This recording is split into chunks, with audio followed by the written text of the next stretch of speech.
Assalamualaikum warahmatullahi wabarakatuh. Saya Wahyu Duyatmiko, mahasiswa dari Universitas Pancasakti Bekasi. Pada kali ini saya akan coba mempresentasikan tugas UTS yang berjudul Laju Inflasi Mempengaruhi Tingkat Kebutuhan Masyarakat Sehari-hari. Sebelum membahas lebih jauh, apa sih yang dimaksud dengan inflasi? Inflasi di sini menurut Kamus Besar Bahasa Indonesia biasa diartikan adalah sebagai berikut. Kemerosotan nilai mata uang karena banyaknya dan cepatnya uang kertas beredar sehingga menyebabkan naiknya harga-harga barang lainnya. Sementara dari Biro Pusat Statistik, Badan Pusat Statistik menyebutkan bahwa inflasi adalah keadaan perekonomian suatu negara di mana ada kecenderungan kenaikan harga-harga dan jasa dalam waktu yang panjang. Hal ini disebabkan karena tidak seimbangnya arus uang dan barang. Nah, penyebab inflasi: meningkatnya jumlah permintaan. Penyebab inflasi yang pertama bisa dikarenakan meningkatnya permintaan atau demand pada suatu barang dan jasa tertentu. Ketika permintaan meningkat sementara stok barang yang tersedia tidak memadai, maka akan terjadi kenaikan harga. Ada kaitannya dengan peredaran uang yang beredar di masyarakat. Bila peredaran uang di masyarakat beredarnya tinggi, maka inflasi ini pasti akan terjadi. Karena jumlah uang yang meningkat diikuti dengan harga barang yang ikut mengalami peningkatan. Kenapa peredaran uang meningkat di sini? Karena kenaikan daya beli masyarakat gitu. Biasa terjadi ketika sehabis memasuki bulan suci Ramadan dan juga Idul Fitri, di mana para pekerja menerima tunjangan hari raya yang semula pekerja hanya menerima gaji saja. Nah, tunjangan hari raya di sini biasanya diterima oleh pekerja itu 1 kali bulan gaji.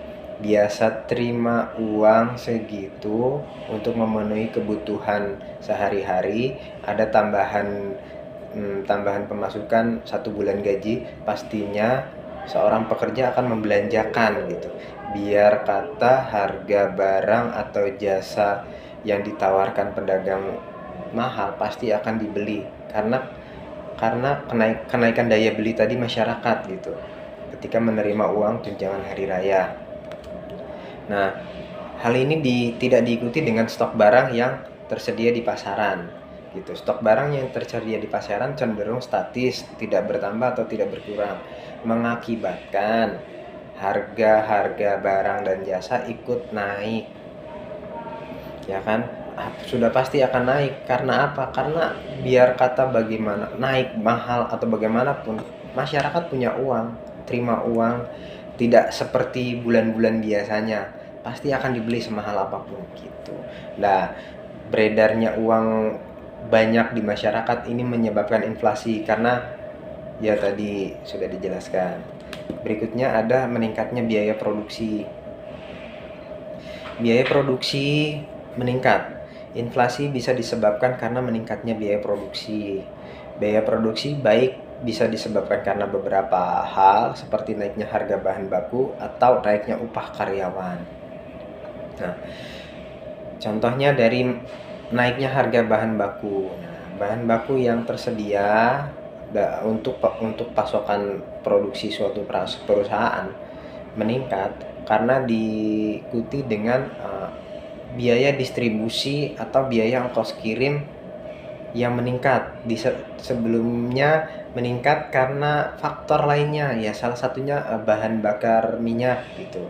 Dalam proses pengiriman barang, suatu transportasi pastinya akan membutuhkan bahan bakar minyak untuk mengirim barang dan jasa tadi. Nah, kenapa bisa meningkat? Nah, kita lihat lagi harga bahan bakar minyak di negeri kita ini dari tahun ke tahun cenderung naik, menurun, atau statis gitu. Nah, kalau dilihat dari data yang ada, harga bahan bakar minyak dari tahun ke tahun cenderung menaik.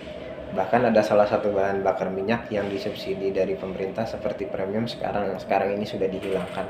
Pastinya itu mengakibatkan dampak inflasi, dampak dari kenaikan harga bahan baku gitu.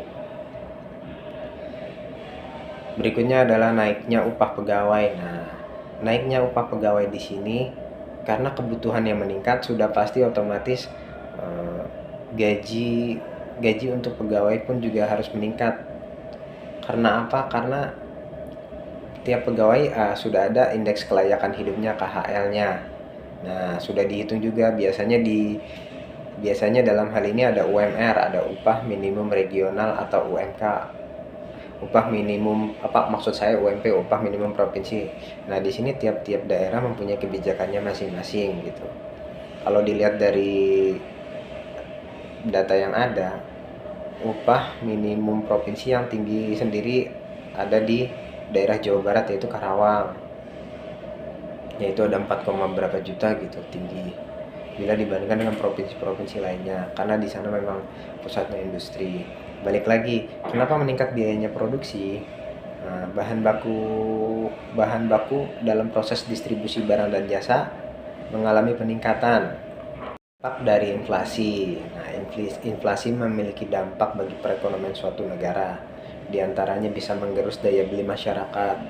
Jika kondisi ini senantiasa dibiarkan, daya beli masyarakat menurun, maka masyarakat akan irit dalam berbelanja. Padahal dalam suatu perekonomian negara, konsumsi masyarakat itu mengambil faktor penting dalam menunjang perekonomian suatu negara. Nah, suatu negara ini ditopang melalui konsumsi masyarakat.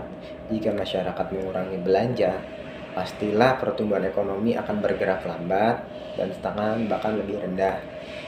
Inflasi juga akan merugikan konsumen karena gaji atau penghasilan yang menjadi stagnan. Tetapi biaya pengeluaran atau belanja membengkak karena kenaikan harga barang dan jasa yang menjadi kebutuhan utama tidak diimbangi tadi.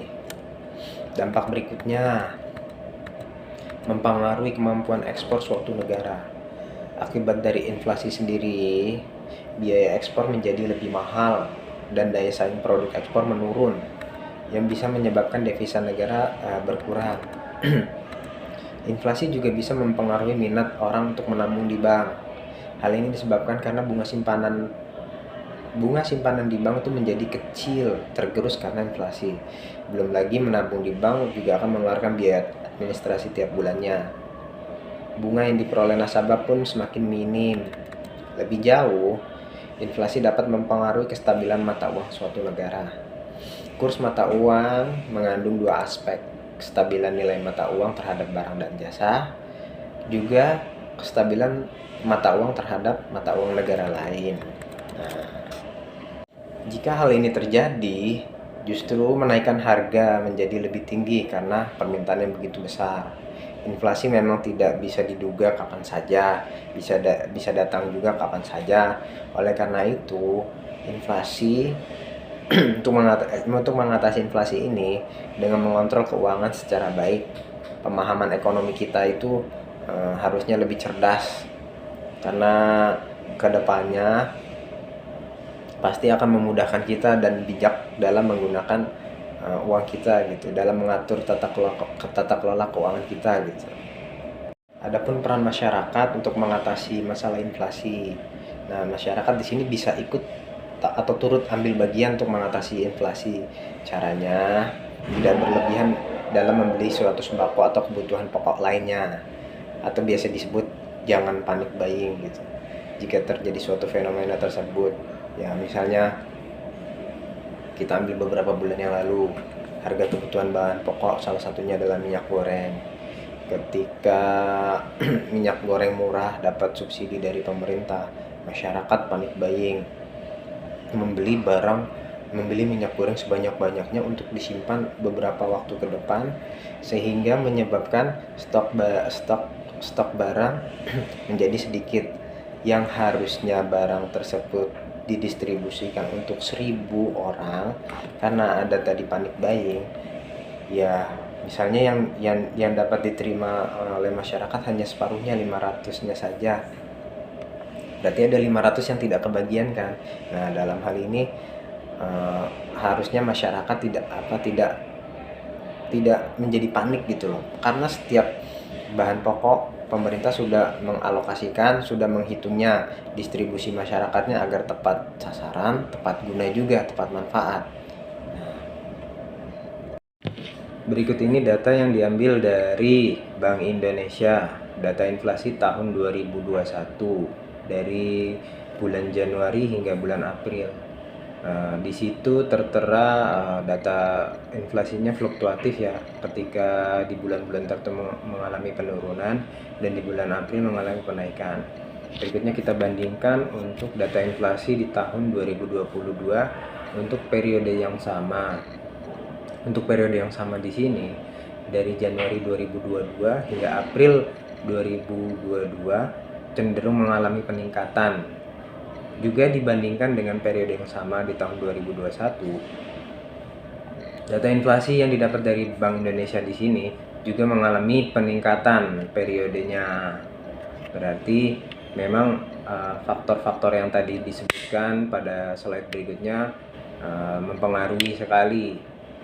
Saya kira harus ada upaya pemerintah real yang nyata bagaimana mengurangi dampak dari inflasi. Pemerintah di sini harus concern agar kenaikan laju inflasi bisa ditahan, bahkan bisa dikurangi, bahkan bisa diturunkan.